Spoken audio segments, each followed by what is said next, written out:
Hi, I'm Coach Corey Wayne, and this is my video coaching newsletter. And the topic of today's newsletter is going to be how to respond when she's snarky and disrespectful. So this particular email is from a viewer. He's in a whole year he's been following me. He's gotten through 3% Man 2 times. 365 days, he got through it 2 times. When all you have to do is put the audiobook on 2 speed and follow along in a digital or physical copy, and you can get through it in 4 hours. So it's a pretty piss poor effort. And so therefore, one thing he does say is that, well, now situations inspire me to read the book 10 to 15 times. Pain is life's change agent. As Confucius said, success depends upon prior preparation. And without said preparation, there is sure to be failure. So this guy didn't take the time. He was half-assed in it like most people do, because most people major in minor things. And so now he's got the pain, potentially, of rejection. But at least he's finally starting to get the message. It only took him a year. But, at the end of the day, this particular girl, she might not really be a good prospect because she's kind of an ass, as you guys will see. But how do you handle when a woman is kind of snarky and does the things that this particular girl does? He's set up, or I should say he meets her through their, his close friend's girlfriend, and which is really the best way to organically meet women is through your social group, your friends, your family, people that you work with, those kinds of things. That's really the best way to meet people versus trying to meet some rando online. So let's go through his email. He says, "Hi, Corey, I've been following your work for a year now, and I'm on my third read of 3% Man. I have noticed steady improvements in my relationships, but still have a long way to go, and this story will explain that." Well, you must participate in your own rescue, and you've been half-assing it, and that's why you're just making stupid mistakes, because you just don't want to take the time to help yourself. It's your life. Nobody's coming to save you or to fix you. He says, "I met a girl through my best friend's girlfriend, and this girl used to date one of my other friends." Oh, so they're keeping it all in the family. "But they never hooked up, according to her, and she ended things early. My best friend told me she thought I was attractive and that I should ask her out. I was hesitant at first because of the past relationship with my other friend, and this made her attraction for me actually grow." Well, because you were a challenge. You weren't so easy to get. You're like, "Well, you kind of dated my friend. I'm not real keen on that." Eventually, I asked her out and we hit it off. We hung out, had fun, and hooked up, and I only reached out one time per week, and she was pursuing about 50% initially. Things went wrong when my friend and his girlfriend wanted us all to go out together. I jumped on my phone and asked her if she wanted to go out with us that night. No group dates, writing a book. Case in point. But he didn't listen. The book's not going to help you if you go through it a couple times and then you just keep doing what you were doing. And on top of that, she's looking at this because she gets kind of snarky because, quite frankly, he kind of looks like a bitch. He kind of looks like he's going, at this point, through his friends to help them with her. And it's probably why she blew off their other mutual friend and stopped dating him, because he was acting too much like a pussy. So it's like once you get the number, it's like you got to take it from there. And then once she's head over heels in love and you're a couple, then you can go out. If your mutual friends say, "Hey, let's do a group date," just say, "Well, we've only been out like one time. I'd like to get to know her first before I start doing group dates and stuff like that, but I appreciate the offer." That's the best way to handle it. I would not be doing group dates, even though they're the people that introduced you. It's because you're going to see here, it's just another wrinkle for things to go wrong because she's not emotionally bonded to you yet. It's just a bad way to go. But if you want to reinvent the wheel and do it on your own, you'll learn the hard way like this guy did. She gave me a sassy reply saying, "Thanks for relaying their message, but I have plans with friends." So right there, you can tell the tone. She's like, she thinks he's a bitch. It's like, you're having your friend call and invite us out. It's like, really? Because more than likely, the friends are probably putting the full court press on. Go, oh, you should call Bob. You should go out. We should all go out together. Oh, you guys would be such a cute couple. You know, that kind of shit's going on. And so she's probably going, oh, I don't want my friends in my business. And then, of course, he's like, oh, okay, I'll call her and ask her out on a group date. So she thinks he's a bitch. That just shows already she doesn't respect him. If she was worried about losing this guy, she wouldn't be talking like that. I knew this was a mistake, as the book says, not to do group dates, but I went against my instincts as my friends assured me that we should meet her out. Yep. You got what you deserve, dude. When she arrived at the bar, she briskly walked past us with her friends and was talking to some other guy. She thought you were a bitch. Because the way it looks, because you don't know what your buddy and his girlfriend have been saying to her, but they're probably going, Bob's a really great guy. You know, he just never has had good luck with the ladies. You know, I just thought you two would be perfect, and so that's why we set you up. So let's all get together. So they think they're building you up, but in reality, they probably make you look weak and pathetic. And that's why, let me go back to her statement. Thanks for relaying let me do the girl voice. Thanks for relaying their message, but I have plans with friends. She clearly thinks he's a pussy, probably because they said a lot of things to her to try to build you up, thinking they're helping you out, but all they really did was make you look pathetic and weak. That's usually what happens, especially people that don't know my work.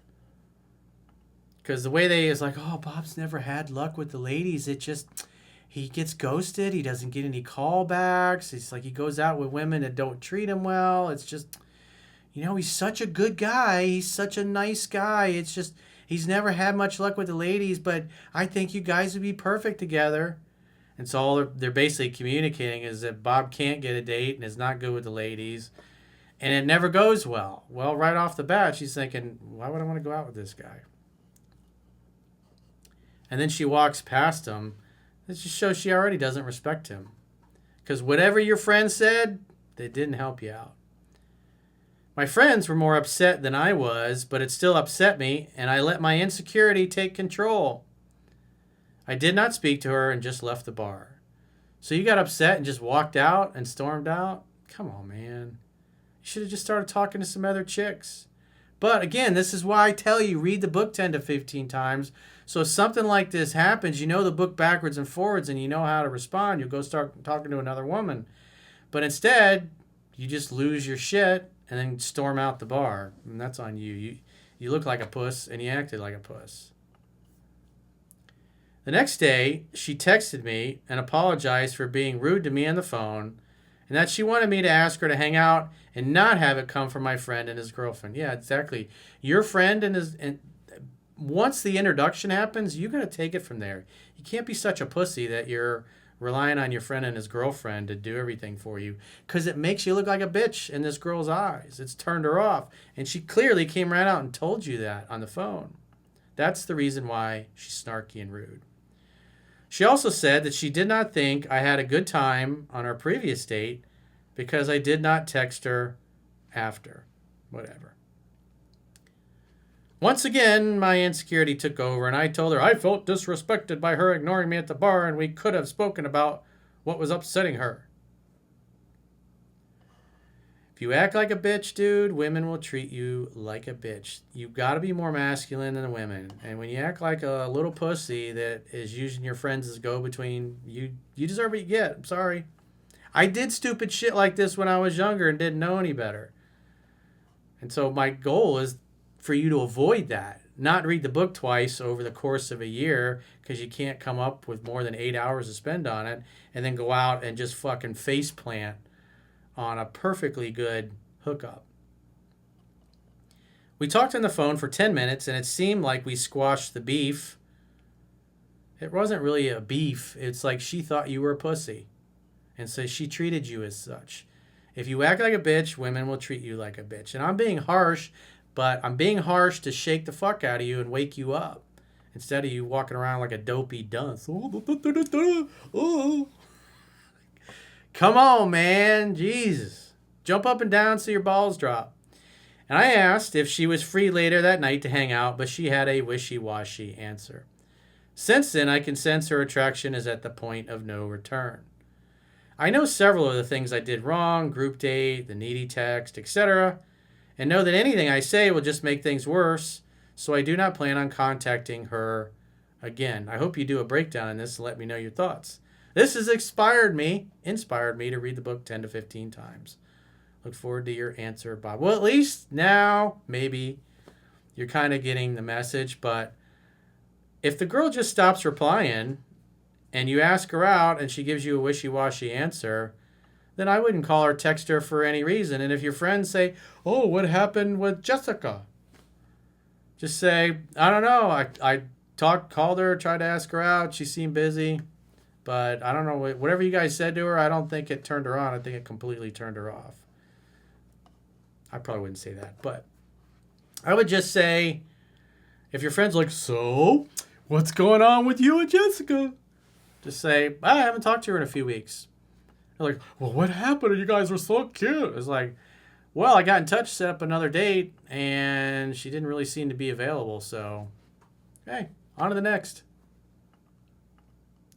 That's all you can really say at that point, because your friends are not really helping you. They think they are, but now, then they're going to, if you tell them that, then they'll probably try to put more pressure on her to get her to reply or to reach out. And again, all that does is make you look more of like a bitch.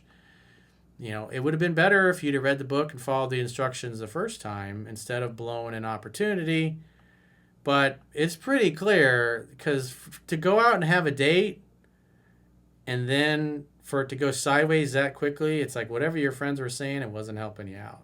It made you look like a bitch, and that's why she treated you that way. And then on top of that, she rubbed another guy in your face because she thought you were a pussy.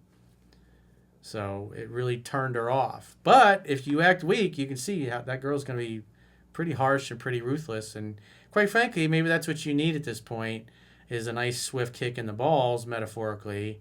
So you realize, yeah, that was pretty stupid. I blew a good opportunity and made myself look like a total pussy. And now this girl's completely turned off. So all you can do is chalk it up to, charge it to the game, my man. On to the next, but at least you're hopefully reading the book 10 to 15 times. So if you got a question or a challenge and you want to get my help, go to understandingrelationships.com, click the products tab at the top of your screen on any page of my website, and book a coaching session with yours truly. If you guys haven't already signed up for our paying members only content, just go to understandingrelationships.com, click the plans tab, sign up for a 7-day free trial on a monthly or an annual plan. And if you choose an annual plan, at the end of the 7-day free trial, you get a 25% discount on the year's premium for paying the whole thing up front. There's hundreds of videos that only paying members have access to. If you prefer to join on Spotify or on YouTube, there are links in the video description where you can join on those platforms as well. Just keep in mind, YouTube's not going to have all the content, just because there's stuff I say and do that just, I don't want the videos getting taken down and get strikes against my channel. So the stuff that I say, what I really want to say, is going to be on Spotify and on the website, because obviously Spotify is great for free speech, but YouTube not so much. Too many fucking Karens that work there. And on that note, oh, by the way, what you get for your paying members only content, you get 5 additional video coaching newsletters like this per week that only paying members have access to. There's a weekly 3% Man Study Group podcast, a weekly Mastering Yourself Study Group podcast, where we literally go page by page in the books with myself and the girls and Chunky and discuss the topics at length there. And again, it's an ongoing weekly class that the paying members have access to. Go check it out. 7-day free trial. You can cancel anytime. Makes it really easy. Until next time, I will talk to you soon.